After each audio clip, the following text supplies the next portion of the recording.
chers amis, nous, dans le chiffre du jour, aujourd'hui, nous parlons de deux chiffres. Il s'agit du chiffre 6 et du chiffre 5. Pourquoi donc ces deux chiffres? Simplement parce que nous avons 6 femmes au gouvernement du Bénin et 5 femmes, toujours, députées au niveau de l'Assemblée nationale. Nous en parlons aujourd'hui à travers le chiffre du jour. Nous allons, comme je vous l'annonçais un petit peu juste avant que nous ne soyons installés pour le chiffre du jour, nous allons parler du leadership féminin. Et c'est heureux de constater que nous avons un homme avec nous sur ce plateau justement pour nous en parler parce que nous les femmes, si on devait se prononcer, on nous dirait bah oui, c'est une femme qui parle, c'est une femme, c'est une femme. Mais il est là, l'homme, aujourd'hui, et on lui donne la parole avant de donner la parole aux femmes.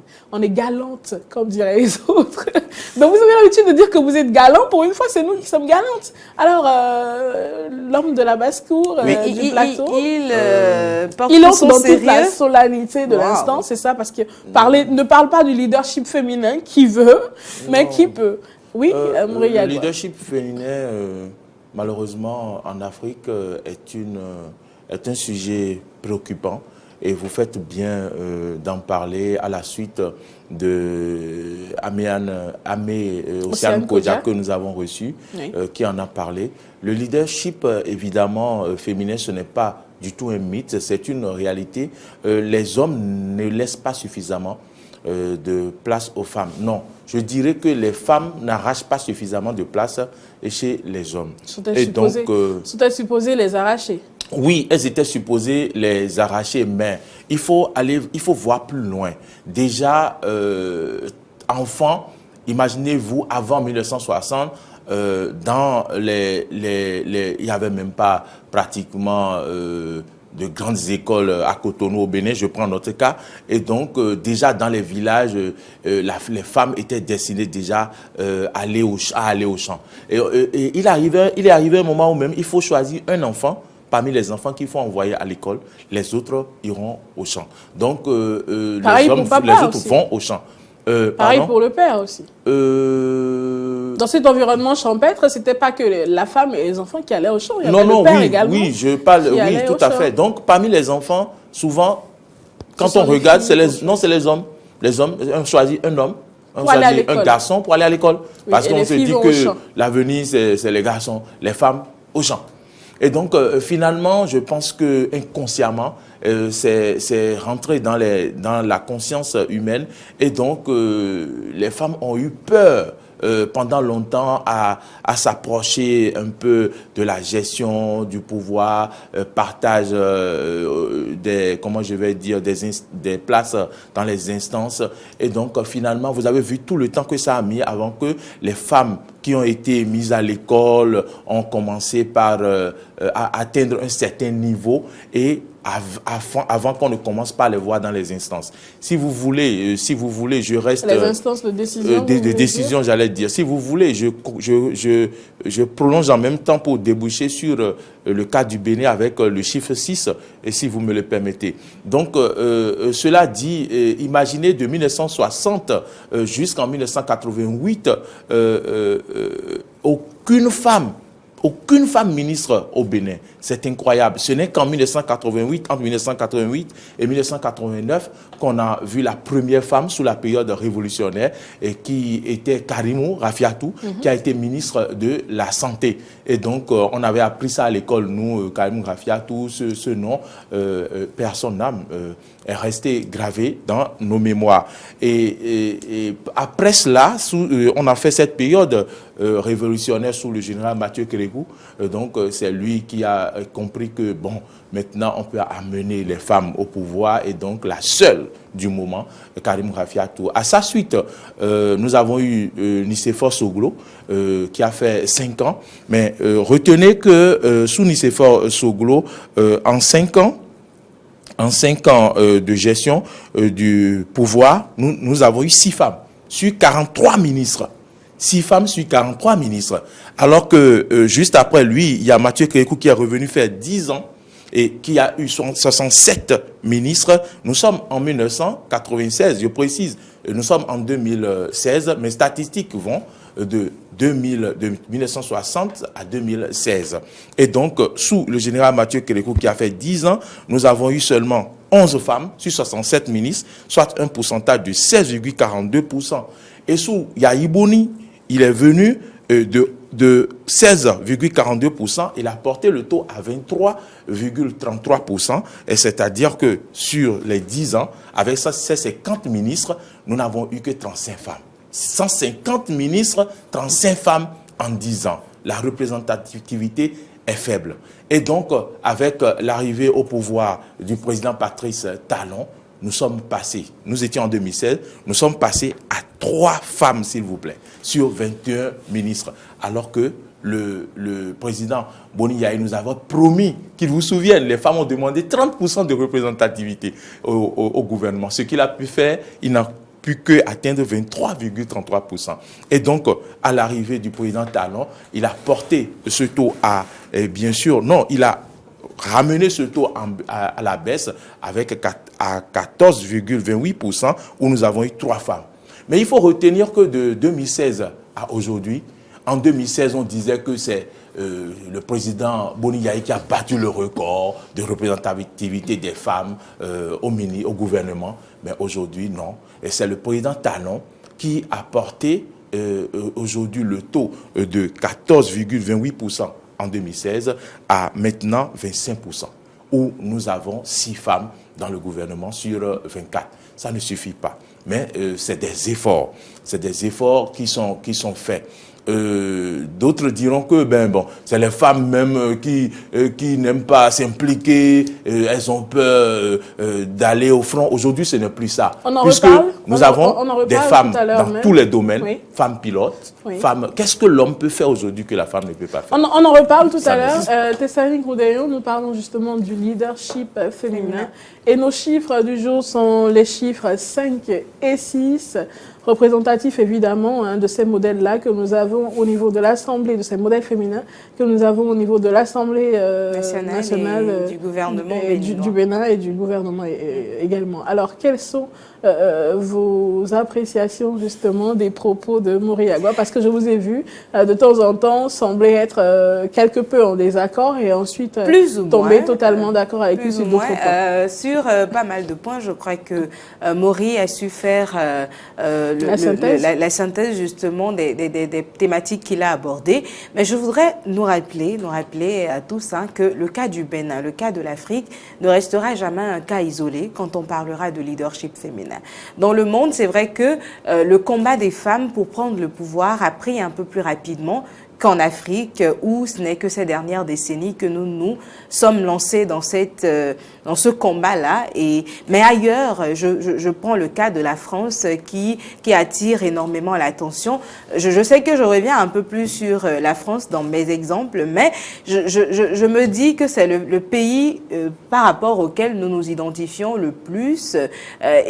Quand on parle de France, beaucoup de Béninois se retrouvent puisque, enfin, la France, c'est un peu le pays dont nous suivons un tout petit peu le modèle. Alors en France, le combat des femmes a commencé un peu plus tôt et elles ont su prendre le pouvoir ou commencer à prendre le pouvoir dès le 18e, le 19e siècle. Mais chez nous, c'est venu un peu tardivement. Les femmes, elles comprenaient peut-être, mais ne savaient pas forcément par quel bout il fallait prendre le combat. Ça a commencé, on n'y est pas encore, on fait des efforts, on fait pas après pas et de plus en plus aujourd'hui d'ailleurs, on voit beaucoup de jeunes femmes qui s'intéressent à la vie politique, qui s'intéressent à la vie sociale du pays, qui s'intéressent, comme Mori l'a dit, à tous les secteurs qui, à une époque, n'étaient dédiés qu'aux hommes.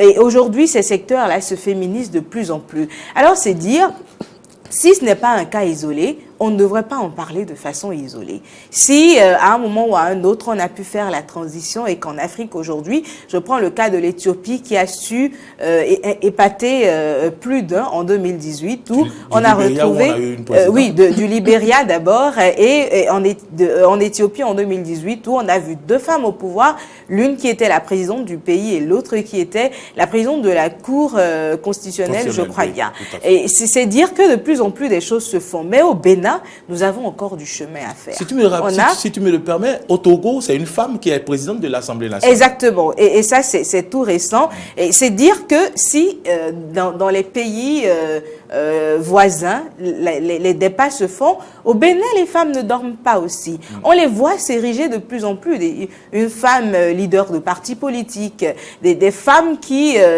sont très jeunes. Je m'en voudrais de ne pas prendre cet exemple-là qui m'a particulièrement épatée cette année. C'est le cas de l'honorable Seda Mimelegan Fagla, qui, je pense, est au nombre des députés les plus jeunes dans notre Assemblée aujourd'hui, mais qui a su se démarquer. Comme je le dis, moi, je ne l'ai pas vu se retrouver à l'Assemblée nationale. J'ai juste découvert une jeune femme qui, par sa campagne et ainsi de suite, a su épater les uns et les autres et qui, aujourd'hui, fait un peu la fierté de la gente féminine. C'est vrai qu'on ne la sent pas encore forcément dans tout ce qui se fait à l'Assemblée, mais elle se démarque du lot. Pour moi, c'est un exemple à suivre. Un peu plus tôt, dans les générations qui l'ont précédée, je me réfère à une certaine Rikiat Madougou qui a su faire parler d'elle. Elle a été l'une des premières femmes à diriger un ministère de microfinance en son temps. Et à ce jour, elle continue de faire parler d'elle. Son leadership a fait ses preuves au Bénin et elle continue de faire ses preuves au Togo en tant que conseillère spéciale du président togolais aujourd'hui.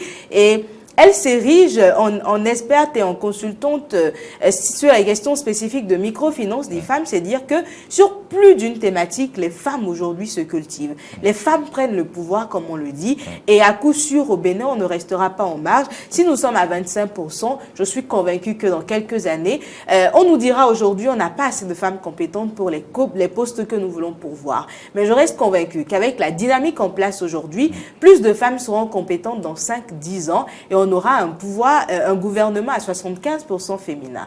Je le rêve et je suis sûre que cela peut être possible et peut se faire. Très bien. Je voudrais ajouter que au cours du dialogue politique, la présidente de l'UDBN, Claudine Afiaï-Prudencio, a proposé 40% de femmes dans les instances, qu'il faudrait qu'on en tienne compte, que ce soit au gouvernement, à l'Assemblée nationale, 40% de représentativité des femmes. Et ce ne sont pas que nos instances, on a la Cour constitutionnelle, la Cour suprême, la HAC, dans le cas, moi, m'émeut particulièrement, on a une HAC aujourd'hui où on a parmi les conseillers très peu de femmes, alors qu'il y a beaucoup de femmes dans les médias. Qu'est-ce qui se passe, comment est-ce qu'on fait? Mais je pense que quelque chose est fait. Il y a beaucoup de femmes qui ont battu campagne pendant les élections pour la HAC. C'est vrai qu'on n'en a pas eu assez au bout du compte, mais des choses se font comme je le dis. Très bien. Alors, je vous ai entendu dire...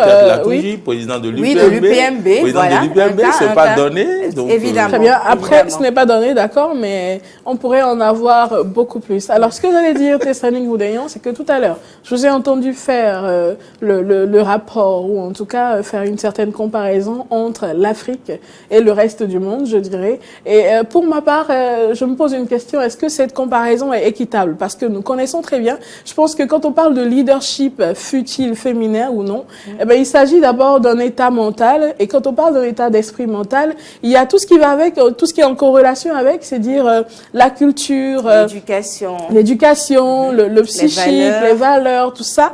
Eh ben, les valeurs africaines, l'éducation, la culture ne sont pas les mêmes, j'allais dire, que celles du reste du monde, déjà à la base. Alors si le reste du monde, notamment la France, à un moment donné, a connu un essor des femmes au pouvoir. Des femmes au pouvoir, je dirais que c'est peut-être parce que quelque part, elles ont à un moment donné été prédisposées à ça. Je parle de l'état psychique, mental, de la population, de la société, de l'éducation également de ces femmes-là, ou du moins des êtres, des Français, je vais dire carrément, de l'autre côté. Et je parle également pour le reste du monde.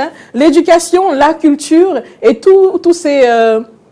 secteurs psychologiques, ces détails psychologiques, culturels et tout ça ne sont pas les mêmes que les nôtres. Et du coup, je pense que nous nous retrouvons quelque peu en déphasage, je vais dire, avec tout ce qui est prise de décision, tout ce qui est, parce que pour pouvoir être leader, on ne parle pas des femmes, mais je veux dire, pour pouvoir être leader simplement, qu'on soit homme ou qu'on soit femme, il faut un état d'esprit qui va avec. Il faut qu'on se dise à un moment donné, j'en suis capable, et qu'au-delà du j'en suis capable, la population en face ou les nôtres en face ne nous renvoie pas l'image du tu es faite pour la cuisine, parce que malheureusement jusqu'à ce jour où nous sommes, il y en a encore, on a pu l'entendre hier que notre ami qui nous a appelé nous excuse d'en faire mention, mais on a pu entendre certaines choses hier à travers le Think Loud qui nous font comprendre tout de suite que attention, nous en sommes encore, qu'on le veuille ou non, à une étape où les femmes n'ont pas tellement droit de citer, ou en tout cas la population, nos frères, nos familles limite encore la femme dans ce qu'elle peut être véritablement. Aujourd'hui, nous avons 1001 femmes au Bénin, notamment puisque nous parlons du Bénin. Au Bénin, nous avons 1001 femmes qui ne se trouvent pas forcément au niveau du gouvernement, ou en tout cas pas dans les instances de décision, mais des femmes qui se trouvent à des postes importants, ou en tout cas des femmes qui se battent au quotidien pour construire quelque chose à leur niveau, des femmes d'entreprise, des femmes entrepreneurs qui essaient vraiment de pousser la machine, d'y mettre suffisamment d'huile pour que l'ensemble soit suffisamment huilé pour que notre pays puisse quand même connaître un certain essor. Mais ces femmes-là, au quotidien, se retrouvent face à des murailles, parlant de la famille, parlant de la pensée des uns et des autres, des amis de la société et tout ça, et ce n'est pas évident du tout. Alors, ma question va s'adresser à Mori Agua avant de vous revenir, Testani Goudeyon. Ma question, c'est, est-ce qu'aujourd'hui, quand on parle de leadership féminin, déjà dans son ensemble, quand on parle de leadership féminin, est-ce qu'au Bénin, aujourd'hui, nous pouvons véritablement dire que nous avons des femmes qui ne réclament pas le pouvoir? Non, je ne pense pas. Je pense qu'il y a plutôt des femmes qui n'ont pas encore pris conscience du fait qu'elles sont en mesure de gérer certaines choses. Tout à l'heure, vous avez dit, Mori Agua, que les femmes aujourd'hui peuvent pratiquement exercer les mêmes métiers que les hommes. Et c'est vrai, mais c'est vrai dans la théorie pour ma part. Ah, c'est une question que je m'en vais vous poser. C'est vrai dans la théorie pour ma part, parce que dans la pratique, ce qui se passe, c'est que vous avez les mêmes compétences que ces hommes-là dans les métiers auxquels vous aspirez. Vous avez les mêmes compétences, voire plus, vous êtes peut-être plus compétente qu'eux, et vous vous retrouvez face à une instance de décision, je veux dire face à un employé qui vous dit simplement, ben non, parce que c'est un homme, ben c'est lui que je prends. Et ce sont des choses qui arrivent au quotidien, ce sont des choses qui arrivent tout le temps. Est-ce qu'il n'y a pas quelque part de la discrimination? Est-ce que c'est véritablement une question de femmes qui ne s'approprient pas le pouvoir? Non, c'est vrai, la discrimination a été une réalité. Elle est psychologique, après, elle est presque inconsciente aussi. De tout temps, il y a eu la discrimination. Vous savez, aujourd'hui, depuis quelques années, vous allez voir, quand on fait un appel à candidature, on dit les candidatures féminines sont encouragées, sont fortement encouragées. Et d'ailleurs, il y a eu beaucoup de tests de recrutement où finalement, avec 3 candidats, quand il y a une femme, finalement, les gens prennent la femme. D'accord? Donc, discrimination positive. Donc, les femmes, c'est vrai, vous l'avez dit, Natacha, elles sont victimes de cette discrimination. Et je ne vais pas dire qu'on a pu déjà éliminer totalement cette discrimination de notre conscience. Ce n'est pas vrai, puisque jusqu'aujourd'hui, il y a des hommes, des employeurs qui disent que moi, je ne vais pas recruter des femmes parce qu'après, il y a la maternité. Il faut le reconnaître. Il y a des gens qui se donnent une certaine barrière parce que ces personnes-là se disent, elle ne sera pas là tout le temps. C'est une femme, c'est une femme, voilà, elle ne peut pas gérer. Après, c'est pour commencer par pleurer. Alors que non, ce n'est pas ça. Les femmes, quand bien même elles ont les compétences. Notre constitution l'a dit, on est tous égaux. Et quand vous étiez en train d'en parler, de parler des pays européens et tout, très tôt, ça n'a pas été que des écrits dans des documents. Très tôt, non seulement ça a été écrit que nous sommes égaux, hommes et femmes, mais c'est appliqué. C'est-à-dire que dans leur subconscient, automatiquement, ils ont compris que c'est réel. Mais ici, c'est mentionné dans la Constitution. Mais en réalité, est-ce que dans la pratique quotidienne, ça se fait? Ce n'est pas ça. Et ça va plus loin que ça. Quand on retrouve, excusez-moi, Mori Agua, quand on retrouve Testani Goudeyon, des femmes compétentes avec tous les diplômes qu'il faut, qui se retrouvent malheureusement face à des employeurs qui leur intiment, qui leur ordonnent un certain droit de cuissage avant qu'elles n'accèdent à ces postes, à des postes donnés. Eh bien, moi, je dis, à un moment donné, il faut se poser des questions. Parce que femme leader, oui. Et il ne s'agit pas que du gouvernement ou de l'Assemblée nationale. Non, il s'agit de femmes leaders à tous les niveaux. Et ces femmes sont confrontées à de réelles situations, à de réels problèmes. Mais malheureusement, elles n'en parlent pas. Et parce qu'elles n'en parlent pas, cela les tue petitement. Ce ne sont pas des femmes qui ne réclament pas. Il y en a qui réclament véritablement, mais qui se retrouvent bloquées. Par exemple, cette affaire de droit de cuissage, on n'en parle plus, mais c'est réel. Cela existe au quotidien, n'est-ce pas, Tessani? Cela existe et existe au nombre des murs et des barrières auxquelles, en tant que femme, vous êtes parfois obligée à faire face. Vous vous retrouvez dans des conditions où il y a des faveurs pour les hommes et pour la femme que vous êtes obligée de passer par des filtres avant d'arriver à bout.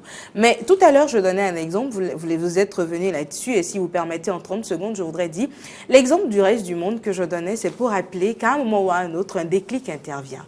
Et ce déclic a intervenu. Je prends encore une fois le cas de Rekiat Madougou. Je ne me rappelle plus exactement l'année, mais ça doit être entre 2006 et 2007, à travers Touche pas ma constitution. Ça a été l'événement, l'événement qui fera découvrir au monde que des femmes en Afrique pouvaient véritablement dire non. Et on a vu Rekiat Madougou partout, dans toutes les villes du Bénin, dire aux jeunes de la soutenir pour qu'on puisse dire non à la révision de la Constitution. Elle s'est érigée en leader de ce mouvement en son temps, et ça aura été ce qui la propulsera face au devant de la scène. Et je pense qu'à un moment ou à un autre, c'est vrai qu'on est encore dans une certaine limitation éducationnelle et sociale, parce que la société en elle-même ne nous donne pas les moyens d'aller au devant de la scène. Déjà dans votre propre maison, vous faites des propositions, vous avez envie d'aller au devant des choses, mais on vous dit t'es une femme, t'es la plus jeune, et ainsi de suite. On vous dit c'est moi qui prends la décision ici. Tu n'as pas droit de citer même à la maison. Du coup, quand tu sors, tu es dans l'incapacité de faire pareil, parce que déjà à la maison, c'est comme moi je le dis, mon modèle comment je vais dire, mon modèle ah là là, le mot est en train de m'échapper, mais non, pas de femme, de la relation avec l'aîné, je l'ai pris à la maison. Du coup, il y a ces limites là auxquelles des limites que je m'impose, même quand je suis dans une relation avec des adultes, qu'elles soient professionnelles ou personnelles, parce que déjà à la maison, des limites ont été imposées. Et au-delà, dans la prise de pouvoir des femmes, dans leur prise de position et de parole, il y a des limites qui partent de la maison. Je suis totalement d'accord. Mais le déclic a intervenu et continue de faire ravage sur le chemin. Je vois beaucoup de femmes. Depuis 2017, je me suis un peu intéressée à pas mal de pans de notre société, des femmes dans pas mal de sphères de la société. Et je rencontre des femmes qui, à tous les niveaux, changent les choses, qui à tous les niveaux chamboulent les codes et disent ça ne se passera pas ainsi. J'ai eu l'occasion d'entrer en contact avec une institution internationale, bien évidemment, qui, dans son organisation, impose le genre. Quand vous entrez dans un service de cette institution-là, vous retrouvez autant de femmes que d'hommes. Autant de femmes que d'hommes, et au même poste de responsabilité. Vous avez plus de femmes qui sont d'ailleurs responsables que des hommes. Je précise que c'est une institution internationale, parce que je ne suis pas convaincue que dans nos institutions ici au Bénin, tout ce qui est national, ça se passe ainsi, mais je pense que quelque chose a commencé à se faire. Et les femmes elles-mêmes, du fait d'aller au contact d'autres choses, du fait d'entendre d'autres choses, du fait d'être édifiées de l'histoire d'autres femmes dans le monde, tapent du poing sur la table et disent je prends le pouvoir, je ne veux plus rester derrière. Et comme il y a le slogan de l'institution dont je parle justement, que je ne voudrais pas citer, qui dit ils ont dit, je ne pouvais pas, je leur ai dit, regardez-moi faire. Et c'est ce que les femmes disent aujourd'hui. Elles demandent à tous de les regarder prendre le pouvoir. Elles font des pas de petits pas pour certaines, de pas de géants pour d'autres, mais à tous les niveaux, les femmes cassent les codes pour prendre le pouvoir. Je pense que ça va se faire. Oui, ça va se faire, sinon que ça se fait déjà. Mais il faut préciser, chers amis, que ce n'est pas évident du tout, en tout cas en tant que femme béninoise surtout, de pouvoir sortir de ce carcan-là, parce que c'est un petit peu comme une muraille psychologique inconsciente dans laquelle on se retrouve, qu'on le veuille ou non, parce que c'est totalement inconscient. On est né dans le système, on a grandi dans le dit système, et il faut véritablement de la maturité. Et au-delà de la maturité, il faut une volonté d'acier, je dirais même, pour pouvoir sortir du dit carcan et se démarquer, pouvoir sortir du dit carcan et se dire je suis une femme. Et surtout quand je parle de ces femmes qui sont dans le gouvernement, ces femmes-là qui se retrouvent au niveau des instances de décision de l'Assemblée nationale et tout. Et moi, je vais vous donner un exemple. Il s'agit de l'exemple de la dame dont nous avons toujours parlé ici. Il s'agit de l'honorable Afiavi Claudine Prudencio. Absolument. Oui. J'allais donner son exemple et je vais vous dire, c'est là une femme qui véritablement devrait nous inspirer parce que c'est une femme béninoise comme nous. C'est une femme qui a même été moulée dans un système beaucoup plus complexe que le nôtre. Oui. Parce que nous, aujourd'hui, nous pouvons parler justement parce que nous avons eu quelque peu la chance de nous retrouver ou de naître dans une famille qui a un petit peu évolué et qui du coup est moins conservatrice. Oui, moins conservatrice. Mais elle, par contre, c'est une dame quand même qui date, enfin pas qui date, mais une dame d'un certain âge et du coup qui a été moulée dans un système qui n'est pas aussi favorable que le nôtre. Cependant, elle a su se démarquer, elle a su briser les carcans, elle a su briser les barrières et aujourd'hui, elle est un exemple, un modèle pour la gente féminine béninoise surtout. Briser les carcans, vous avez si bien dit, parlant de l'honorable Claudine Prudencio, véritablement, c'est un exemple pour les femmes qui hésitent encore. C'est un exemple pour ces femmes-là qui se disent ce n'est pas possible, je ne peux pas y arriver. Puisque d'ailleurs, à l'Assemblée nationale, elle n'a pas fait pièce figure. Hein. Elle a été présidente, comment vous appelez ça? D'une commission. Oui. Et donc, elle a été première vice... première, comment vous appelez ça? Vice-questeur? Non. Première vice-présidente parlementaire. Il y a, oh là là, l'expression... On va retrouver certainement avant la fin de l'émission. C'est dire qu'elle a fait parler d'elle. Elle a fait parler d'elle. Elle était pratiquement dans le bureau dirigeant de l'Assemblée. Tout à fait. Et après, elle a été présidente de commission à l'Assemblée nationale. Et quand le moment est venu de fusionner les partis politiques elle a décidé d'aller ensemble avec d'autres petits partis qui se sont fédérés pour donc donner naissance à ce bloc-là. Le bloc UDBN, elle est à la tête de ce bloc. Nous l'avons vu d'ailleurs dans le reportage. Vous avez vu sur les tout à l'heure les témoignages. Vous l'avez vu sur les 9 partis aujourd'hui. C'est la seule femme, la seule et l'unique. Et je ne vous le dis pas. Elle ne l'a pas fait, on ne peut pas dire qu'elle n'a pas été combattue. Vous le savez, vous savez de quoi c'est une femme, c'est clair qu'elle est... Et pourtant, elle a tenu face à l'adversité, on va dire, parce que c'est ça en réalité. À l'adversité, et aujourd'hui, elle fait le chemin. C'est un exemple à suivre comme femme politique, leader. Et donc, au Bénin, les femmes, vous pouvez, il suffit de le vouloir. Très bien. Alors, nous allons, merci à vous, Tesla. Merci Natacha.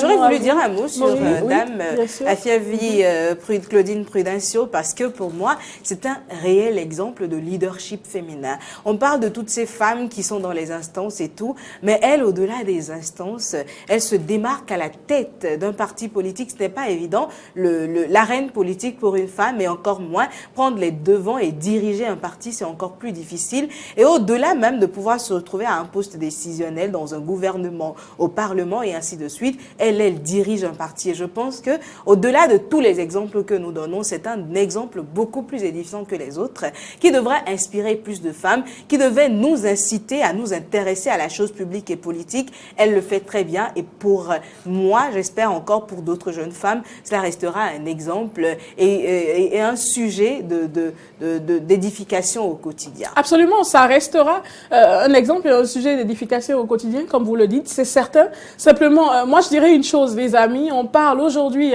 du chiffre 5 et du chiffre 6. Il s'agit bien évidemment de leadership féminin, on en parlait à l'instant. Et c'est vous dire que quand vous regardez le modèle qu'est l'honorable Claudine Afiavi Prudencio, vous vous rendez simplement compte qu'une femme dans une instance de décision, c'est une femme qui non seulement peut penser politique, et non seulement une femme qui peut se départir de ses émotions quand il le faut pour mener sa barque à bon port, bonheur, mais c'est également une femme qui pense au social. C'est une femme qui est véritablement à l'écoute des plus démunis, de ceux-là qui en ont besoin et qui intervient comme il se doit, justement, pour participer au bonheur de toute une population. Et nous allons lui dire merci pour le travail formidable qu'elle abat quotidiennement. Merci surtout de demeurer un modèle pour les femmes béninoises. Si vous nous écoutez au-delà du Bénin, au-delà des frontières béninoises, et que pour vous également elle est un modèle, eh bien vous faites bien de la choisir comme modèle, parce que véritablement elle vous inspirera, au quotidien, puisque justement mieux que nous, elle a été moulée dans le carcan. Vous n'avez plus la parole. Oui, elle a été ministre. Alors mieux que nous, chers amis, elle a été moulée dans le carcan. Le carcan culturel et tout ça africain. Cependant, elle se bat véritablement et elle arrive à s'en sortir. Alors, on vous dit merci de nous avoir accordé votre aimable attention, quoique nous sommes encore là pour quelques minutes. C'était là le chiffre du jour.